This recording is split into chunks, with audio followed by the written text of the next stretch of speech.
بسم الله الرحمن الرحیم. تاسو به کتلی چې نن سبا د ایمل ولی خان دا خبره ډیر زیاتی مشهوري شوې دي چې ګوره بس دا خبره ده چې موږ به دا دمتوب او دا باجی به موږ عام کو او باچا خان مرکز به د دې لپاره استعماليږي او وجه دا خي چې یاره دا ډمان خوم زمونږ رونه دي پښتانه دي نو موږ به ځکه اغیلا دا ترقی ورکو دا فن به اغی ته موږ زده کو او په دې فن کې باغی سره مرګستیا کو دا خبر چې ما واوریدا نو اول خو ما ته په دې خبره تکلیف وشو چې ته دې باچا خان کړلو سه او باچا خان نوم استعمالای چې باچا خان مرکز کې نو باچا خان خو هغه سړیو چې هغه د دې لپاره قربانیان ورکړي دي هغه علماء دیوبند خاصه هندستان ته تللی دي هغه دی اغي تور او طریقې زده کړې دي او په هغه طریقو باندې هغه دل تراغلې او په هغه باندې هغه عمل کړل او دغه باچا خان چې هغه په خپل ژوند کې ویلیو چې یارا دا ملک پټپو باندې نه ازادي دا خو دغه فلسفه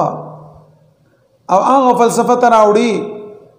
او باچا خان مرکز کې دا عام کړي خان عبدالغفار خان الله پاک دې دغه مغفرت او بخششو کی دغه خدای ارادي نه وي کمی ارادي چې تاسو دي او دا د خپل ذهن نو ما سه کتا سوای چې منګه د ډمتوب نوم به استعمال کو او منګ ته ترقی ملاو شي یا زمنګ پارٹی به مضبوط شي نو دا تاسو غلط فهمی ده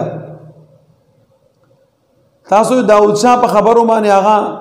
خو خبري کوي او تا وزیر اعظم جوړي خو هغه خپل ځای ته رسیدل تام ځای ته رسي دا شانو کا چې دا کمی خبري تا کړی دي دا خبري واپس والا او پدی معنی نستا جماعت مضبوطیږي نستا پارٹی غټ مقام حاصل کولی شي دا پښتانه خلق ته چې دا قوم در قوم مسلمانان شوي دي دا اسلام د دې پرګونو کې پروت دی او د اسلام خلاف خبره چې تکای اتوای چې بس ماته به ترقی ملاو شي یا زما پارټي نوم به اوچت شي نو دا یو لیوانتوب دی چې پاغي کې ته پروت دی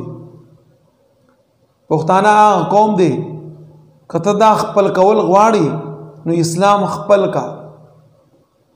خپل جلسو ته موږ چې پاغه جلسو کې ستا مطابق څوک ناره لګي هغه بس تاسو خوشالي تانه یو مزالي یو ټیم پاس کوي نور پختون خلق چې دی دا اسلام پسند او اسلام خوخول والا خلق ته او عزت په اسلام کې دی د اسلام نه علاوه پکارون کې عزت نشته رسول الله صلی الله علیه وسلم خو ځکه فرمایي الغنا ينبت النفاق چې د لبو په وجه معنی د غانو په وجه معنی منافقت په انسان کې پیدا کیږي نو منافق سره به تاسو مرګري شي هغه منافق ته تا خلق خپل مرګري کا چې هغه مخلصین دي او دا خبري چې کم تکای نو د پښتونوالي او د اسلام خلاف دي دا کارونه پرېدا